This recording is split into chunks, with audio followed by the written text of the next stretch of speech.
Coronavirus, the Feast of St. Joseph and the Tilma of Guadalupe. Here's a picture of my new book, Timeline on the Tilma and Three Antichrists of Revelation by Ellie Hansack. You can see the picture there of Our Lady of Guadalupe. I talk about how the constellations form a timeline of the events of the book of Revelation. And my latest book, ID 2020 Trump Prophecies in the Last 117 Years on the Tilma of Guadalupe. You can purchase both of these books at Amazon. And very interesting books for these end of days. So now we're going to talk about the date I found, 3/19/2020, on the Tilma of Guadalupe. As you can see here, I found years, as I have said before, 1903 to 2020 in the form of the Tau, which is the T character of the Greek alphabet. The L character is the Gamma, the third character of the Greek alphabet, and the two upsilons are 2020. And these formed years, 1903 to 2020.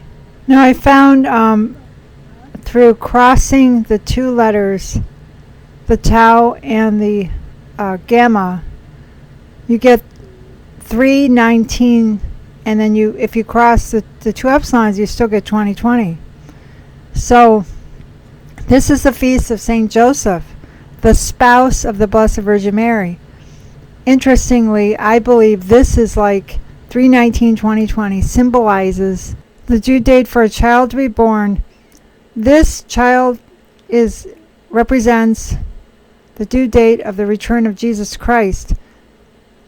This 3/19/2020 is a sign for us that the division has begun and that the labor pains are going to intensify after 3/19/2020. And they've already begun with this coronavirus, lockdown of nations, masses being canceled around the world.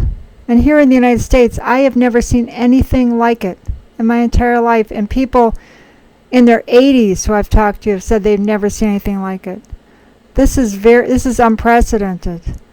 So we are beginning now, I believe strongly, after 3/19/2020, the labor pains will intensify. Now, like I said, 3/19/2020 is the feast of St. Joseph.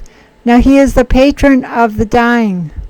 Ironically, now we have so many people that could face unprovided deaths in a state of mortal sin. We have to pray for their souls because we don't know the outcome of this virus. We don't know if this coronavirus is going to take maybe thousands of lives or maybe millions of lives. We have no idea. So we must pray for those people who are going to die. And St. Joseph, whose feast day we celebrate tomorrow on 3/19/2020, is the saint of the patron saint of the dying. I also found it interesting that 3/19/2020 is the first day of spring. And spring symbolizes new life. So we have to pray for this new life with Christ. And we have to live a life, not just by words or by actions, by following the words of Christ. And St. Joseph did that so perfectly.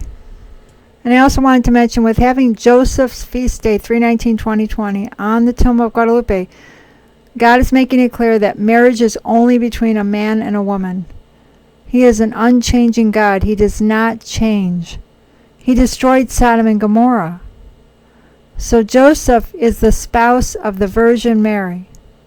And the feast that we celebrate tomorrow, 3/19/2020, the feast of Joseph, gives us proof that God is against same-sex marriage.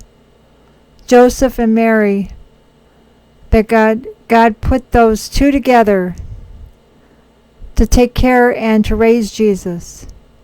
He didn't choose two men and two women. He chose a man, Joseph, and he chose Mary. And he will always choose one man and one woman for a marriage. It will never change.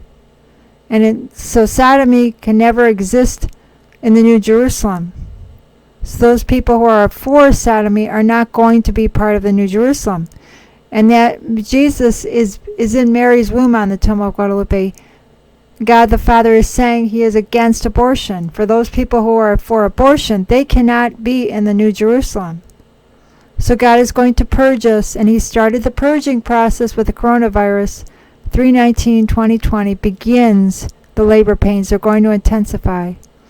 Well, God bless. Thank you for watching this video. Remember, we're living in the last days. Pray fast and live a pure life. Give your heart to Jesus. God bless.